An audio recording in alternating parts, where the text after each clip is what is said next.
Do you ever feel like your phone is just a black hole for your attention? Yeah, you are definitely not alone. So today we're going to dive into a really powerful strategy to help you reclaim your focus from your devices. And get this, it has nothing to do with deleting your favorite apps. We've all heard the advice, right? If an app is distracting, just delete it. But trying to rely on willpower alone, well, it usually just doesn't work. We end up reinstalling the app a week later, feeling like we failed. But what if the problem isn't our willpower at all? I mean, seriously, this all or nothing approach just sets us up for failure. It ignores a key fact. These apps can actually be useful, sometimes even necessary for work or, just talking to people. The goal isn't to get rid of them forever, but to get back in the driver's seat and control how and when we use them. And the good news is, there is a much, much better way. Instead of fighting this constant uphill battle with your own brain, you can just design a smoother path. It's a method that works with our psychology, not against it, by shaping our digital world for success. So, to find the solution, we first have to understand the real problem. And spoiler alert, it isn't in your phone, it's actually in your brain. Let's take a quick look at the science that makes these apps so ridiculously hard to put down. Okay, this right here is the dopamine reward loop. And this isn't a character flaw, this is pure neuroscience. Every time you get a notification, a like, a message, your brain gets a tiny release of a feel-good chemical called dopamine. Your brain loves that feeling, so it builds an automated habit to get it again, faster, and more often. And this slide breaks it down perfectly. It's a simple 4-step cycle. First, you've got the cue, your phone buzzing. Then comes the craving, that, ooh, I gotta see what that is feeling. The response, you mindlessly unlock your phone. And finally, the reward, that satisfying little hit of dopamine. This loop can run hundreds of times a day, just carving that habit deeper and deeper into your brain.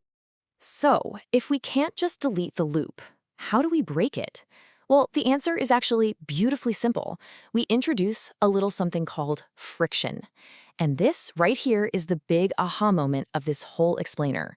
So, friction theory is just about making a mindless action a little bit harder to do. Think of it like this. If you keep cookies on the counter, you're going to grab one every time you walk by, right?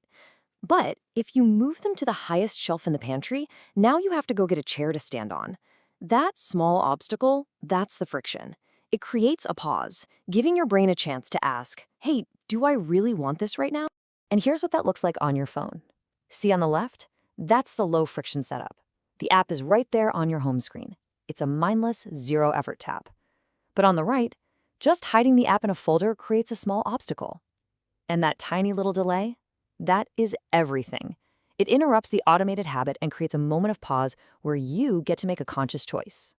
Okay, so that's the theory. Now let's put it into practice. Here is a super simple 3-step action plan you can use on your own phone the second this explainer is over. It all starts with 3 easy steps. First, group your most addictive apps into one single folder. Then, step 2, hide it. Don't just put it on the second page, move that folder to the very last page of your home screen. Make yourself swipe for it. And finally, for the ultimate dose of friction, try step 3, log out of the app after every single use. Trust me, nothing breaks a mindless habit faster than having to re-enter your password. And the really crucial point here is this. We're not making it impossible to use the app. We're just making it intentional. Every extra swipe, every tap to find the folder, every moment spent typing a password, that's a window of opportunity for your conscious brain to jump in and ask, is this really how I want to be spending my time right now? See, by applying this simple friction strategy, you're not just breaking a bad habit. You are creating something incredibly valuable, free time and focused attention. So the real question becomes, what are you going to build with it? This quote just nails the whole idea perfectly. Stop trying to fight your brain's reward system with sheer willpower. It's a battle you're probably going to lose. Instead, become the architect of your digital world. Design an environment that actually serves your goals, and you'll find that control becomes almost effortless. So there you have it. By strategically adding just a little bit of friction, you can fundamentally change your relationship with your phone. You're not just stopping a habit, you're creating space for something new. So I'll leave you with this question. With all those hours and all that attention you just won back this week, what will you choose to read, create, or build?